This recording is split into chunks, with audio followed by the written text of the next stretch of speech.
اور جواب دیکر میں نے مرزا صاحب سے کہا کہ مرزا صاحب اگر انہوں نے اپنے نام کا کلمہ پڑھا ہوتا تو کلمہ تو اٹھتے بیٹھتے آتے جاتے ہر وقت پڑھا جاتا ہے، تو پوری زندگی میں ایک دفعہ کا واقعہ کیوں؟ کلمہ پوری زندگی میں صرف ایک دفعہ پڑھتا ہے بندہ، کلمہ تو وید ہوتا ہے، تو حرز جاں ہوتی ہے تو ہر وقت پڑھتے ہیں، نمبر ایک۔ نمبر دو، یہ واقعہ بھی خواب کا ہے اور حضرت تھانوی کا بھی نہیں ہے، ایک مرید کا ہے، اور مرید نے خواب میں دیکھا ہے اور خواب میں جملہ کہہ دیا، تو خواب میں کہنے والا اگر حقیقت ہوتی ہے، کل میں آپ کے لیے خواب میں کوئی اور سے کوئی اور چیز دیکھ لوں تو آپ ایکسیپٹ کر لیں گے؟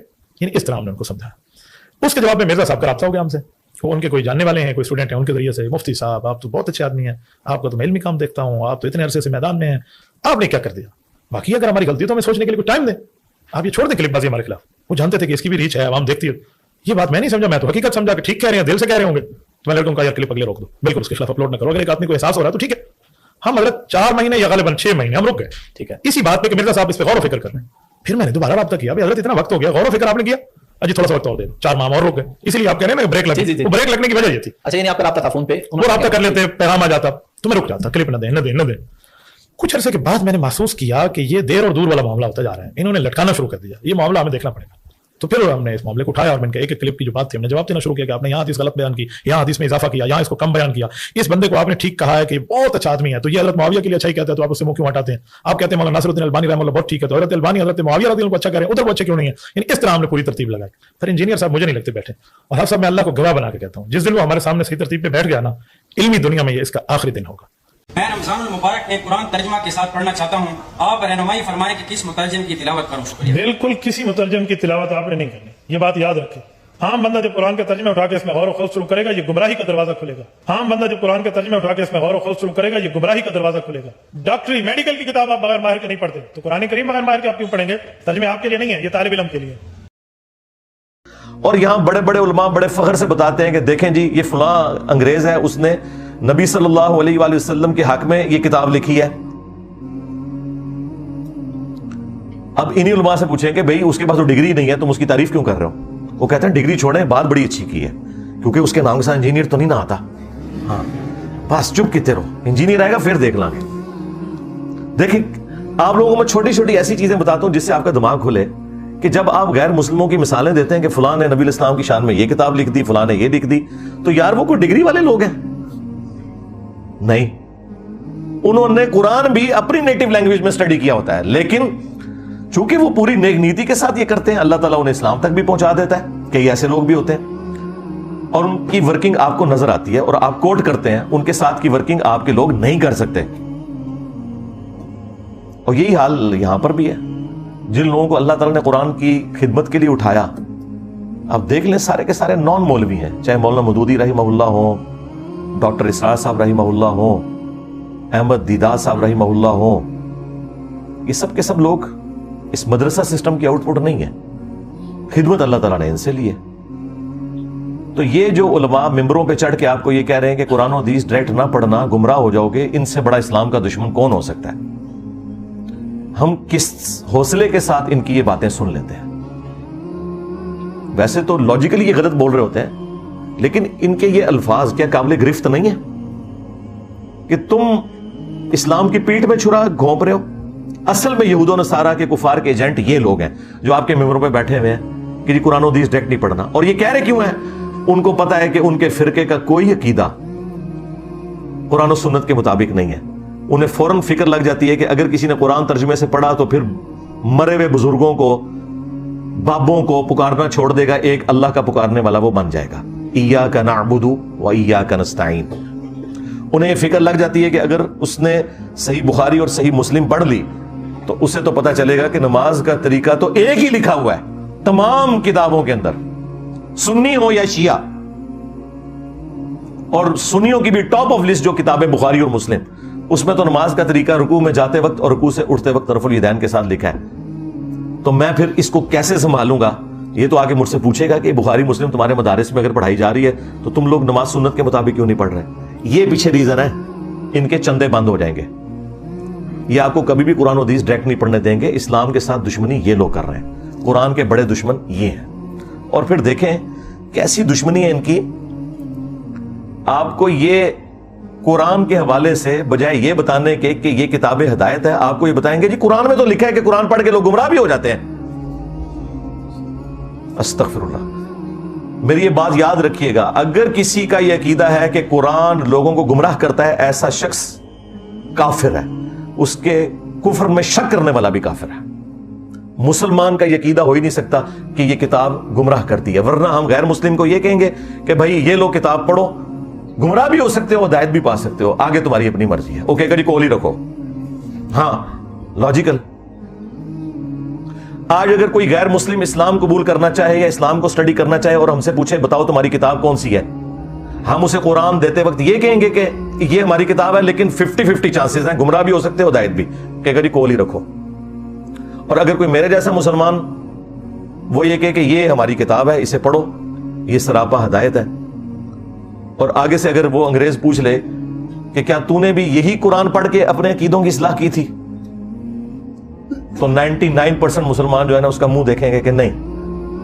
پھر وہ آگے سے اگر یہ پوچھ لے کہ اگر تو نے اس کتاب سے ہدایت حاصل نہیں کی ہے تو مجھے کیوں مشورہ دے رہا ہے، تو ہمارے ساتھ شرم سے جھک جائیں گے. قرآن میں کہیں نہیں لکھا یہ قرآن گمراہ کرتا ہے.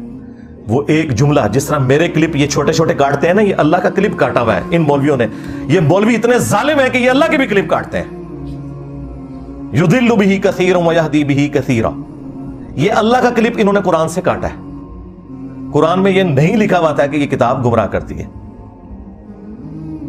قرآن میں تو یہ لکھا تھا کہ اللہ تعالیٰ اس بات سے حیا محسوس نہیں کرتا کہ وہ بات سمجھانے کے لیے مچھر کی مثال دے یا اس سے بھی کسی حقیر چیز کی. اس کا مقصد بات سمجھانا ہے. لیکن جو واقعی بات ماننے والے ہوتے ہیں، اللہ تعالیٰ فرماتا ہے کہ وہ یہ جانتے ہیں کہ یہ قرآن اللہ تعالیٰ کی طرف سے حق ہے. اور جو بات ماننے والے نہیں ہوتے وہ اس میں کیڑے نکالتے ہیں اور وہ کہتے ہیں کہ اللہ نے قرآن میں یہ مثال کیوں بیان کی، سورۃ الحج میں مکی کی بیان کر دی، سورہ العنکبوت میں مکڑی کی بیان کر دی. تو اللہ تعالیٰ تو اتنی بڑی ہستی ہے تو یہ چھوٹی چھوٹی مثالیں کیوں بیان کرتا ہے؟ تو اس کے جواب میں اللہ تعالیٰ نے فرمایا کہ جو اہل ایمان ہے وہ تو جانتے ہیں کہ یہ حق ہے تیرے رب کی طرف سے، کیونکہ اس کا مقصد بات سمجھانا ہے. اچھا استاد وہ ہوتا ہے جو اسٹوڈنٹ کے لیول پہ اتر کے بات کو سمجھاتا ہے، اپنے علم کا روب نہیں ڈالتا موٹے موٹے الفاظ بول کے.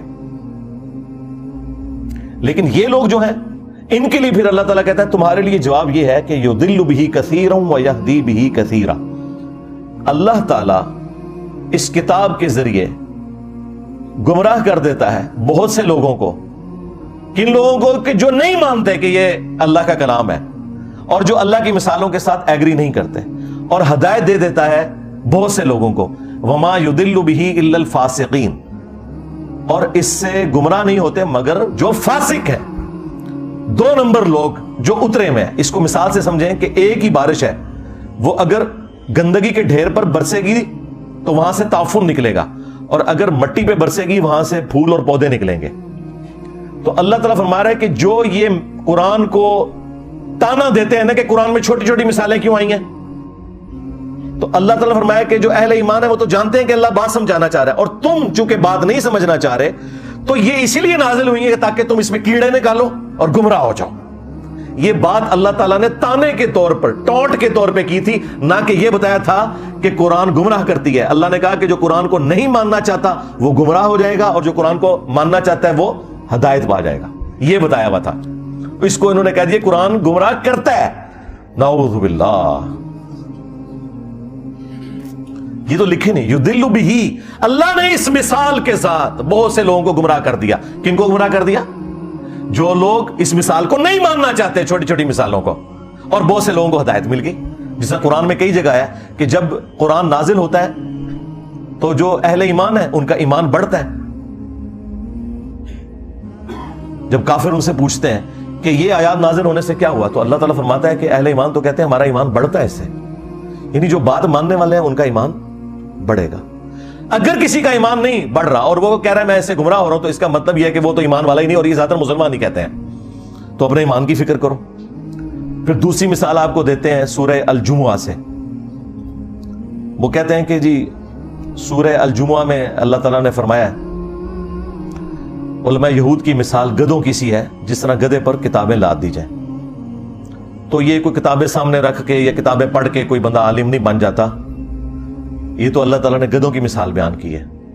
حالانکہ یہ انہی کو ہی اللہ تعالیٰ نے گدھوں سے مثال دی ہے کہ جو لوگ کتابیں صرف سامنے رکھتے ہیں پڑھتے نہیں، ان کے شوکیسوں میں سجی ہوئی ہوتی ہیں. کیوں؟ گدھے پہ اگر آپ کتابیں لاد دیں تو گدھا کتاب کا صرف بوجھ اٹھا سکتا ہے، پڑھ نہیں سکتا. تو اللہ نے علماء یہود کو کہا کہ تم نے بھی ان کتابوں کا بوجھ اٹھایا ہوا تھا کئی صدیوں سے، تمہیں پتا تھا کہ اس کتاب کے اندر آخری پیغمبر کی پیشگوئیاں لکھی ہیں، لیکن جب وہ پیغمبر آیا تم ان کے انکاری ہو گئے ہو. تو تمہاری مثال ان گدھوں کی سی ہے کہ جن پہ کتابیں لدی ہیں، تم نے وہ کتاب پڑھ کر اس پیغمبر کو نہیں پہچانا. کتاب پڑھنے والوں کو تانا نہیں دیا اللہ نے، نہ پڑھنے والوں کو گدھے کا ہے، یعنی آپ کے بھی علماء کو جنہوں نے شوکیسوں میں سجائی ہوئی اور کہتے ہیں قرآن حدیث ڈائریکٹ نہ پڑھنا گمراہ ہو جاؤ گے.